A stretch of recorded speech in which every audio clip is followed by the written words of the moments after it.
Bonjour à tous, je vais vous présenter ici Les Chevaliers du Zodiaque Saint Seiya Time Odyssey. La BD coûte 14 euros et en collector 35 euros. Ça c'est le volume 1 dont le scénario est de Arnaud Dollen et les dessins de Jérôme Alquier. Jérôme Alquier qu'on connaît entre autres pour la trilogie Albator. La BD est publiée aux éditions Kana, mais que raconte Saint Seiya Time Odyssey? C'est un voyage à travers le temps qui sert à combler les zones d'ombre laissées par l'auteur Masami Kurumada. Comme par exemple ici, dans ce premier volume, on va parler plus du chevalier du Phénix et un peu ce qui s'est passé avec son maître. En ce qui concerne ce volume, donc l'histoire se concentre donc vraiment sur le chevalier Phénix et ça se déroule dans l'arc narratif entre les chevaliers d'argent et celui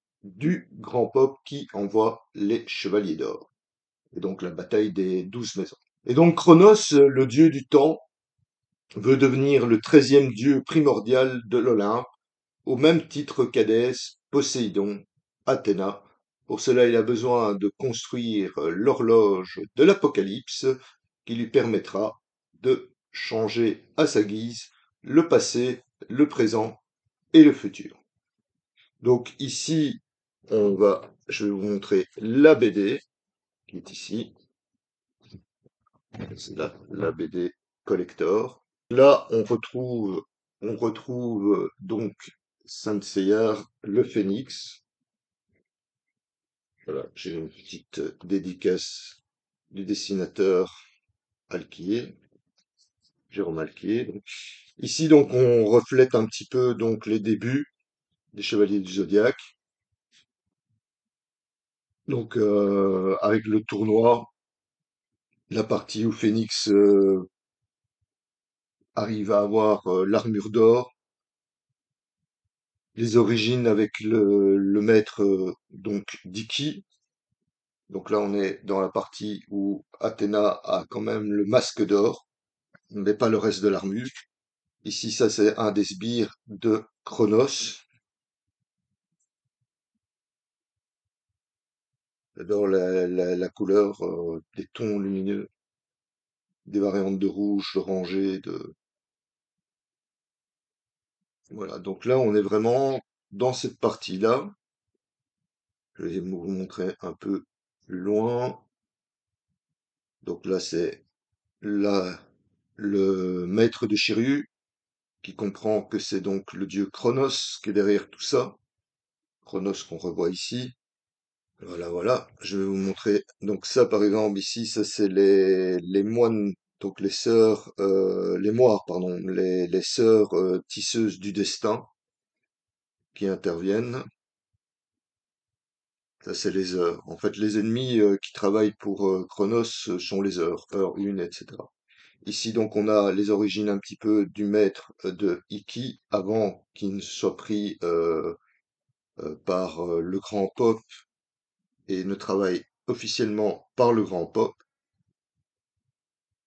Et c'est à ce moment-là qu'il va recevoir le masque tellement connu, où on voit jamais le visage, ou qui n'a jamais vu d'ailleurs le visage de son maître, avant qu'il ne meure d'ailleurs. Et donc plus loin, on va découvrir donc ce qui se passe avec le Chevalier du Phénix. L'armure est très bien faite aussi. Et là, on voit un peu les origines, là où son frère va voir le médaillon et tout. Et là, une petite discussion avec Hadès. Et on termine, voilà. Et donc, il crée l'horloge de l'Apocalypse. Donc, pour voilà, des extraits de petites planches qui sont très bien faites.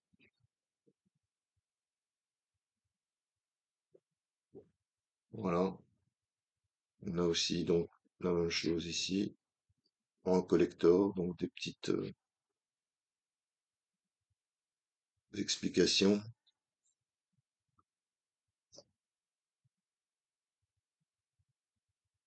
Donc là, les 5 volumes, parce qu'il y aura 5 volumes du coup, là il y en a 3 de sortie.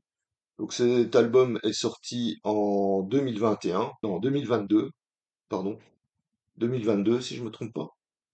Et donc nous avons déjà 3 BD qui sont déjà sortis sur 5.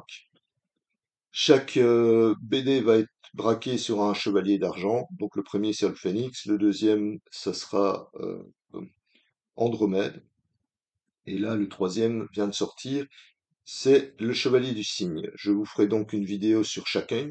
Et voilà, donc là vous voyez un petit peu des belles planches.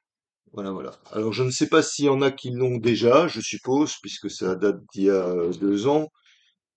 Si maintenant je fais découvrir à certaines personnes, je suis content d'avoir fait découvrir cette BD. Donc cette histoire n'est pas un reboot ou autre chose. C'est vraiment une histoire en parallèle de ce qu'on a connu.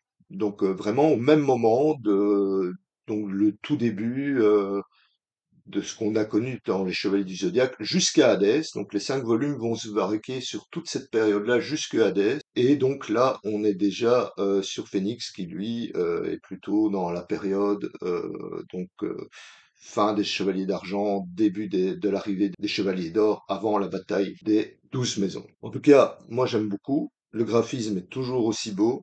Je reconnais la patte du dessinateur Alquier. Et voilà, j'espère pour certains que j'ai fait découvrir, pour d'autres rappeler que cette collection est donc en cours et je vous parlerai bientôt du deuxième volume.